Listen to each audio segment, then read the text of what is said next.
Welcome back mga kaaldab. Ito na naman po ang inyong lingkod, si Mr. Destiny. At magbibigay po tayo ng pinakamainit na update po ngayon sa social media. Ito po yung ebidensya at resibo mga kaaldab na magpapatunay po sa mga sinasabi ko. Pasensya na po kung bakit ito yung ina-update ko. Marami kasing babati ko sa akin. Marami kasi magko-komento sa akin. Ako, Mr. Destiny, fake news yan. Walang katotohanan yung mga sinasabi mo, walang katotohanan yung mga pinapahayag mo. Hindi, para lang klaro, para lang po sa kaalaman ng lahat at sa mga bumibisita at kahit pa paano mapapaisip po kayo. Ilang weeks lang po ba?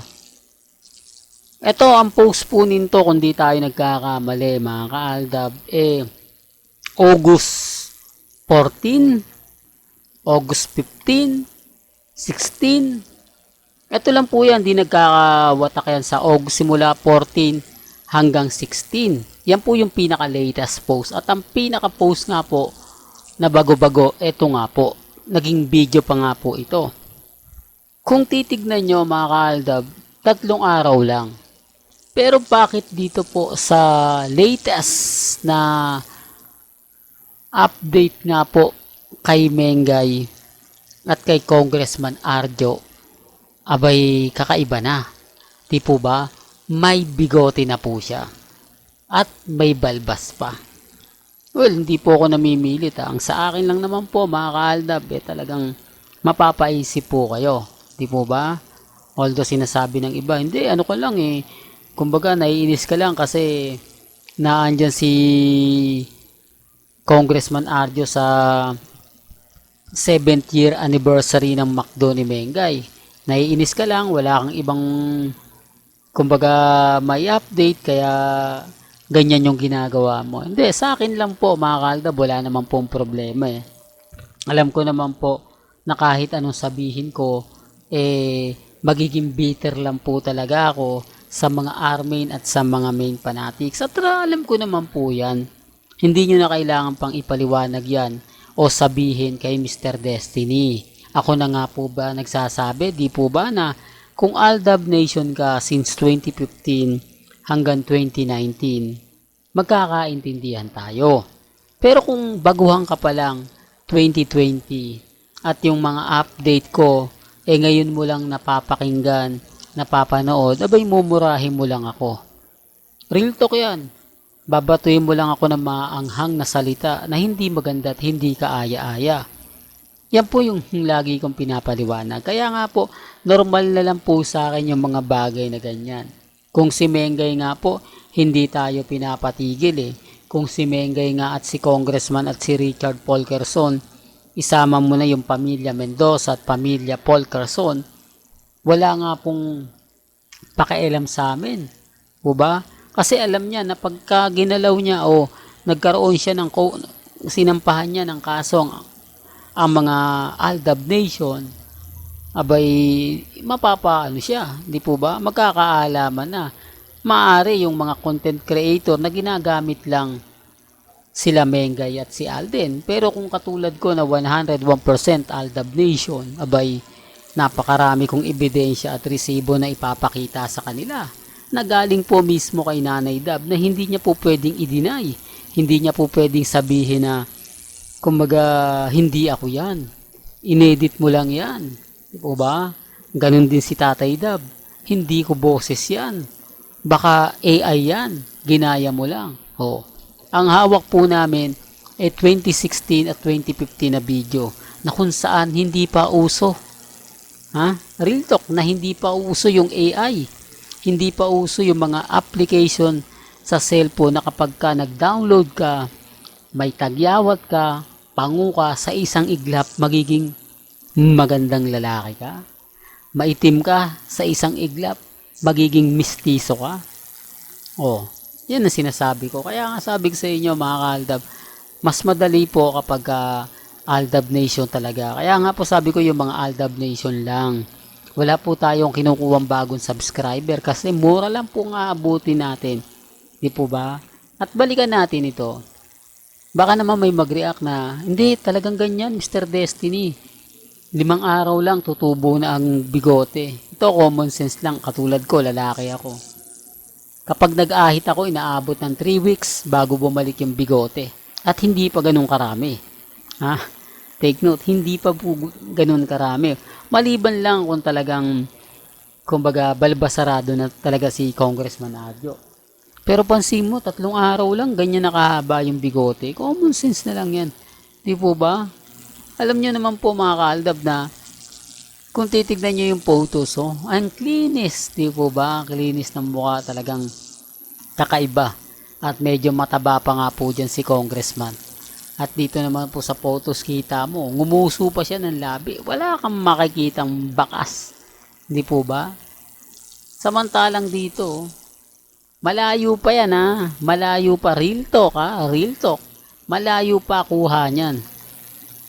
Kung ikukumpara mo dito na kung saan halos magkatabi lang sila. At dito naman po sa nagsiselfie. Pero hindi po nagsiselfie Tingin nyo.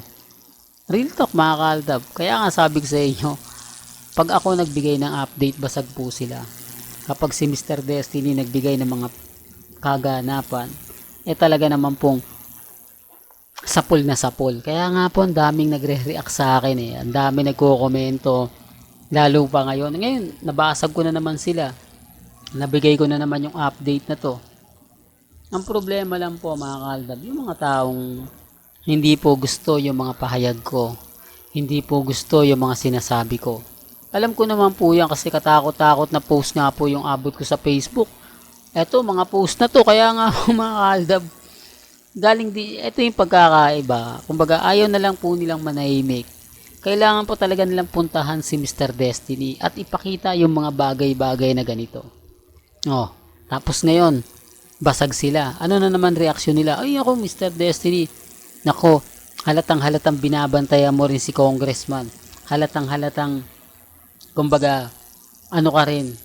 Nung isang araw pa po itong celebration nilang 7th years anniversary ni Mengay. Ngayon ko lang po kasi in-update dahil nga po, puro pang-iinsulto at pang-iinis ang binabato sa akin. Ngayon, ibinabalik ko lang po sa kanila.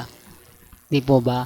Ibabalik ko lang yung mga binabato nila sa akin na simpleng katanungan na sila na po ang magsasabi kung sino nga po ba talaga ang taong nasa Greece at yung taong nasa Pilipinas. Real talk mga kaaldab. Kayo na po bahala magkomento. Kayo na po bahala mag-react. Sa akin lang, update lang po. Well, singit lang ko po to kay Alden Richards Ito naman po yung pinaka-latest na black screening. Grabe, ang tagal pa nito, kumbaga, November 13 pa. Pero mayroon ng pa-black screening. Pwede ka na mag-register. Di po ba? Tapos, ang reservation fee ay 250. First come, first serve. Para ma-secure na nga puro yung account po ninyo. Pero ito puno na to mga kaaldab. Siguro pagsapit lang po ng September, wala na, nabili na yan. May mga na pa-reserve ka na po siguro dyan. Sa mga ina-update ko lang po ito sa mga fans ni na Alden Richards po ba na magustong manood. Hindi ko to pinopromote para po kumbaga ganto ganyan. Binibigyan ko lang po kayo ng update, especially mga mamis, mga titas, di po ba? Alam nyo naman po sa channel ni Mr. Destiny, lahat naman po dito open. Kahit sabihin nila na ganito ganyan, binibigyan ko po kayo ng update. Although sabihin ng iba matagal yan, pero mas maganda na po yung mas maaga kung bibili po kayo ng ticket, di po ba? Pero lagi kong pinapaliwanag hindi po tayo cut din. Gusto ko lang po yung mga taong loyal na loyal, katulad kay Alden. Kaya may pagkakataon pa po kayo. At sa mga nagtatanong po sa akin patungkol kay Heaven, kay Alden sa out of order, wala pa po Tinignan ko yung Instagram ni Heaven, wala pa rin po siyang update. Kumbaga, maraming tanong. Pero ang sabi kay Boss Vic nga lang daw po malalaman. O Viva Films lang daw po yung magpo-promote. kung kailan nga po siya ipalalabas. Syempre wala pa rin po kasi si Alden Richards, nasa ibang bansa pa rin, kaya wala pa rin po tayo makakuwang latest. Well, hanggang dito na lang po ang ating latest updates. Kaya kung gusto nyo pa po ng pinaka-latest at sariwang update, abay tumutok lang po kayo dito po sa channel ni Mr. Destiny para updated po kayo sa mga latest at sa mga bagong video po na ilalabas po natin maya-maya lang. Kaya kung bago ka lang sa channel na to at isa kang true-blooded Aldab Nation na nagmamahal kina Mengay at Isoy, tama po ang channel na pinuntahan mo, kaya consider na po kitang bagong subscriber. At huwag mong kalimutang i-share ang mga video po natin sa mga mami, sa mga titas, at sa mga senior. Hanggang sa muli, salamat po sa panonood at pakikinig.